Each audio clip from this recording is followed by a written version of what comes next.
Hola amigas y amigos, gracias por estar una vez más en el canal. Mi nombre es Erna, me apasiona la educación, me apasiona tratar de entender por qué hacemos lo que hacemos. En este episodio vamos a hablar de un tema un poco controversial que sin embargo considero interesante para todos saber, así tenemos una opinión sobre más cosas. Si bien yo soy una fanática de la voluntad y de decir que una persona puede hacer lo que quiera hacer siempre y cuando lo decida y ponga trabajo duro en ello, es importante reconocer que en sociedades profundamente desiguales como la latinoamericana y la boliviana, no todas las personas contamos con las mismas oportunidades. Es importante reconocerlo, ya que de esa manera, si somos parte de los privilegiados, tenemos una mayor responsabilidad para las personas que no tuvieron la misma suerte. Así que vamos a hablar de esto. Uno de los primeros autores en darse cuenta de que no todas las personas tienen las mismas oportunidades fue este polémico alemán nacido en 1800 llamado Karl Marx. Una de las cosas, entre las muchas, que Karl Marx decía es que la sociedad está compuesta por dos elementos que vienen a ser la estructura y la superestructura. Los vamos a mencionar brevemente. La estructura es donde se encuentra el capital y los medios de producción. El capital, para simplificarlo, lo podemos entender como el dinero y los medios de producción los podemos entender como todos aquellos que nos permiten generar más dinero, como por ejemplo tener un terreno o tener animales como vacas de las cuales podamos vender su carne o su leche y seguir generando mayor capital. Dentro de lo que es la estructura, Marx también consideraba que se encuentran las relaciones de poder entre los actores sociales que vienen a ser las clases sociales, ¿no? Y ahí entran los burgueses y los proletarios, siendo los burgueses quienes tienen el dinero y los proletarios quienes trabajan para estos burgueses. Ahora bien, eso sería la estructura en términos generales. Vayamos a ver qué es la superestructura. La superestructura es toda aquella ideología que está por encima de la estructura y que sustenta a estas relaciones. Viene a ser la parte ideológica. Hay muchas cosas que se puede decir de la ideología, pero básicamente hablamos de que la superestructura viene a ser la creencia en una determinada religión, la creencia en unas determinadas instituciones como la familia o incluso la música que oímos, las películas que vemos, la ropa que vestimos. Todo esto ingresaría dentro de lo que es la superestructura que viene a ser la ideología que es producida por esta estructura de relaciones entre las clases sociales. ¿Por qué menciono todo esto? Porque, como decíamos, Marx es uno de los primeros autores que se da cuenta de que tus oportunidades están de alguna manera determinadas por la clase social a la que perteneces. No vas a tener las mismas oportunidades si eres el hijo de un proletario que de un burgués. Sin embargo, Marx escribe esta teoría en una sociedad diferente a la que vivimos el día de hoy. Él estaba hablando en unos tiempos de paso del feudalismo a la industrialización. No vamos a ver específicamente qué son esos términos, pero era una sociedad diferente a la nuestra. Entonces, ¿qué sucede? Que años más tarde hay otros autores que revisan la teoría de Marx, a los que se les llama neomarxistas, dentro de los cuales está uno de mis autores favoritos, ya que hace una revisión del marxismo que puede de alguna manera aproximarse a nuestra sociedad actual. El nombre de este autor que les voy a mencionar ahora es Jean-Pierre Bourdieu. No sé si el acento está bien, pero bueno, es este francés que viene a decir que hay un pequeño error en la teoría de Marx, y es que el capital no solamente existe en su forma económica de dinero o medios de producción. Aquí está lo más interesante. Él dice que el capital puede encontrarse en otras tres formas, así que él reconoce cuatro formas de capital. Aquí viene la parte más interesante del video. Lo que Bourdieu nos dice es que si bien existe el capital económico, que viene a ser el dinero y tus medios de producción, tu terreno para alquilar, tu departamento para alquilar, tus pollos que te dan huevos, lo que tú quieras, también existen otros. Además del económico, tenemos, por ejemplo, el capital social. ¿Qué es el capital social? vienen a ser las influencias que tú tienes en cuanto a relaciones sociales.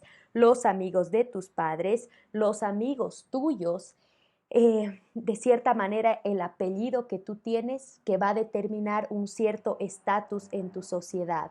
Básicamente, el capital social es que tú tengas los contactos, cosa de que si un día necesites un trabajo, tu papá le pueda decir a este su amigo que eres su hijo y que te dé un trabajo, ¿no? Entonces es esa influencia que una persona tiene gracias a los contactos de sí mismo y de su familia, ¿no? Es como tener muñeca, básicamente. El otro capital de los que nos habla Bourdieu es el capital cultural. El capital cultural es algo así como cuánta importancia le ha puesto tu familia a la educación.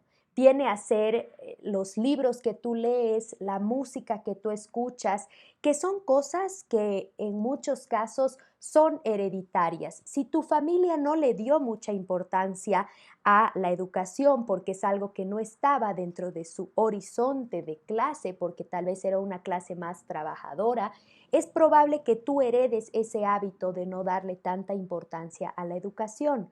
Entonces, es interesante ver, ¿no?, que desde ahí vienen cosas que nosotros heredamos dependiendo de la clase social a la que pertenecemos. Como les decía, el capital cultural viene a ser los libros que lees, la música que oyes, los países que visitas, ¿no? Uno de los factores importantes que está dentro del capital cultural es el lenguaje, el idioma que tú hablas. Esto es interesantísimo porque cuando hablamos, por ejemplo, de por qué reivindicar el idioma quechua o el idioma aymara, es porque al reivindicar este idioma, tú reivindicas a las personas que lo hablan como una lengua original, incluso anterior al español. De igual manera, por ejemplo, en este ya a nivel global, no son las mismas oportunidades las que tenemos los latinos hispanohablantes que los anglohablantes, ¿no? Las personas que hablan el inglés de manera nativa, siendo el inglés el idioma más importante del mundo, van a tener en algunos aspectos más oportunidades que nosotros. Eso viene a ser poseer un mayor capital cultural. Además de este capital cultural, hay un cuarto capital que es muy interesante, que viene a ser el simbólico. Es el más difícil de explicar, pero aquí lo vamos a tratar de hacer simple. El capital simbólico es la suma de estos otros tres capitales anteriores, que los repetimos, era el económico, el social y el cultural.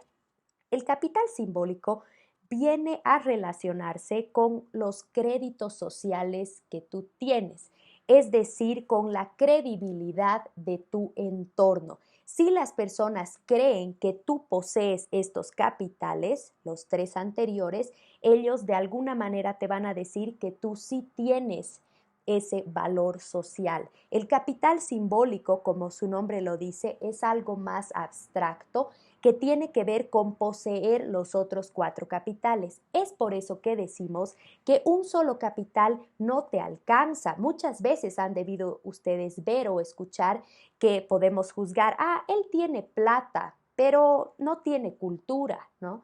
O él tiene plata, pero igual no es de nuestro nivel, ¿no? Tiene que ver con esta formación de un capital simbólico, que tú vienes a decir, sí, tiene plata, pero su plata no le alcanza porque no tiene mi apellido o porque no tiene mi educación, ¿no? Son construcciones así bien interesantes que entran dentro de este mundo simbólico de las relaciones entre las personas.